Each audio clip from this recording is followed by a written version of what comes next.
Okay. We got the light going down, folks. We got Justine going down. We got to do a quick one here. Lesson 123. I thank my Father for his gifts to me.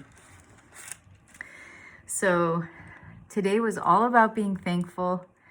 I found it very interesting because when I read through, what did you think? I had to put her favorite song on to get her in a little mood so she could get through this. But anyway, we're here, we're doing it. When I read through the lesson today, I don't know about you. At first, it was so interesting because I had this resistance to the way it was describing, like this in the third paragraph. Give thanks that he has not abandoned you and that his love forever will remain shining on you, forever without change. And you know how some of us are recovering Christians and we're like, wait a minute, we're learning not to think God is outside of us or that we're bad and God forgave us. And thank God, God didn't give up on us. And I remember being in church and those songs that would make everybody cry was just something about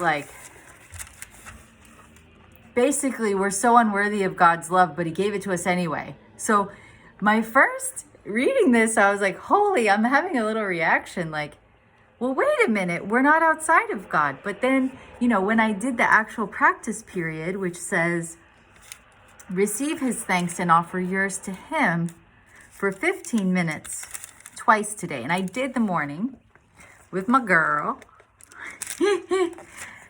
And it says, and you will realize to whom you offer thanks and whom he thanks as you are thanking him.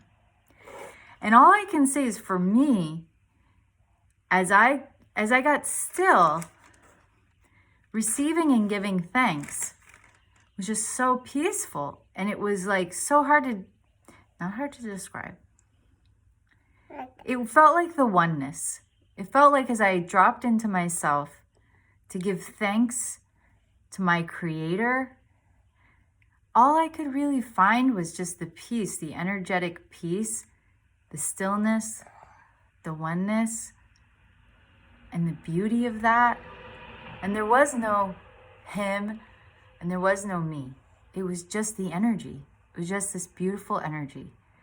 And it stood out to me the way that sometimes we want to give thanks in a sort of profusely or make a big deal out of something, giving thanks, that's kind of showy. But there can be this inner gratitude that's so beautiful. Wow.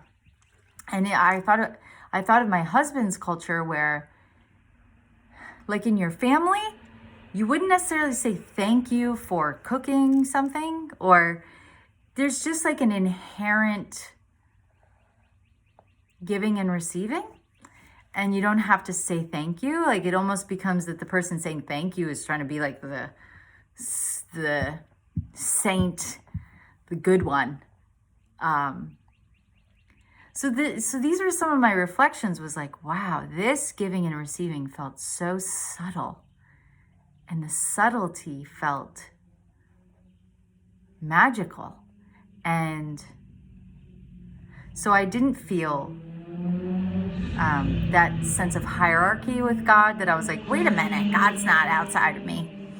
And throughout the day as I practiced, I noticed, I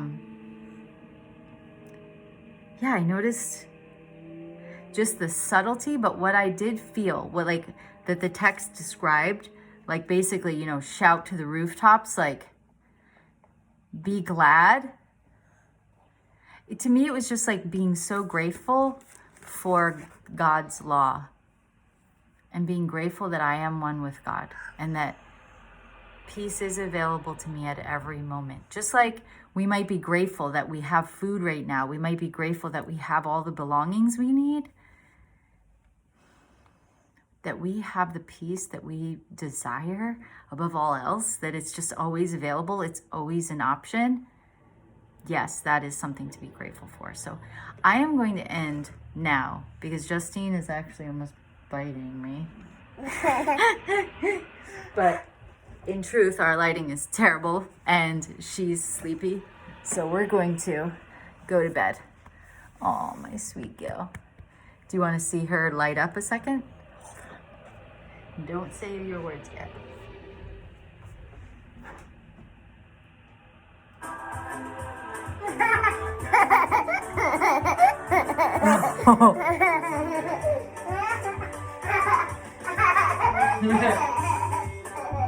We'll even turn the light on. Okay, we sing peace. The light has come. Peace. Peace. Peace. Peace.